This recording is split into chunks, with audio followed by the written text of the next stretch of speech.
नमस्कार दोस्तों, चलिए आज हम शिवपुराण का दूसरा अध्याय समझने जा रहे हैं। देवराज को शिवलोक की प्राप्ति, चंचुला का संसार से वैराग्य। श्री शौनक जी ने कहा, आप धन्य हैं सूत जी, आप परमार्थ तत्व के ज्ञाता हैं।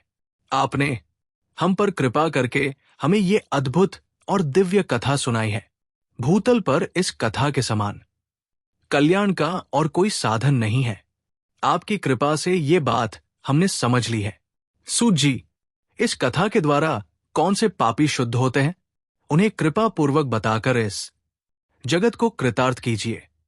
सूत जी बोले, मुने, जो मनुष्य पाप, दुराचार तथा काम, क्रोध, मद, लोभ में निरंतर डूबे रहते हैं, वे भी शिव पुराण पढ़ने अथवा सुनने से शुद्ध हो जाते हैं तथा उनके पापों का पूर्णतया नाश हो जाता है।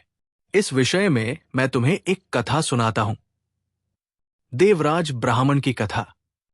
बहुत पहले की बात, हैकिरातों के नगर में देवराज नाम का एक ब्राह्मण रहता था। वह ज्ञान में दुर्बल, गरीब, रस बेचने वाला तथा वैदिक धर्म से विमुख था। वो स्नान संध्या नहीं करता था तथा उसमें वैश्यवृत्ति बढ़ती ही जा रही थी। वो भक्तों को ठगता था। उसने अनेक मनुष्यों को मारकर उन सबका धन हड़प लिया था।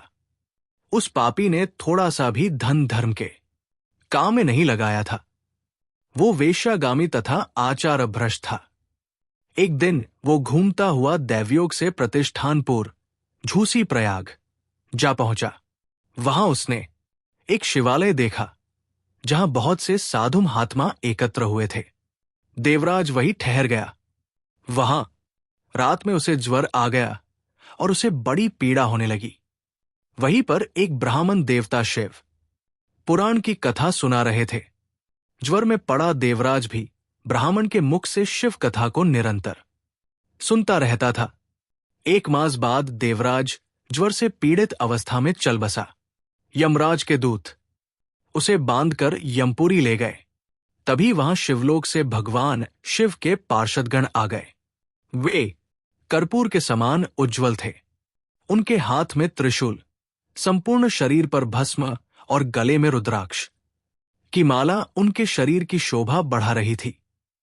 उन्होंने यमराज के दूतों को मारपीट कर देवराज को यमदूतों के चंगुल से छुड़ा लिया और वे उसे अपने अद्भुत विमान में बिठाकर जब कैलाश पर्वत पर ले जाने लगे तो यमपुरी में कोलाहल मच गया, जिसे सुनकर यमराज अपने भवन से बाहर आए। साक्षात रुद्रों के समान प्रतीत होने वाले इन दूतों का धर्मराज ने विधि पूर्वक पूजन कर ज्ञान दृष्टि से सारा मामला जान लिया। उन्होंने भय के कारण भगवान शिव के दूतों से कोई बात नहीं पूछी। तत्पश्चात शिवदूत देवराज को लेकर कैलाश चले गए और वहां पहुंचकर उन्होंने ब्राह्मण को करुणा अवतार भगवान शिव के हाथों में सौंप दिया। शौनक जी ने कहा, महाभाग सूत जी, आप सर्वज्ञ हैं। आपके कृपा प्रसाद से मैं कृतार्थ हुआ। इस इतिहास को सुनकर मेरा मन आनंदित हो गया है।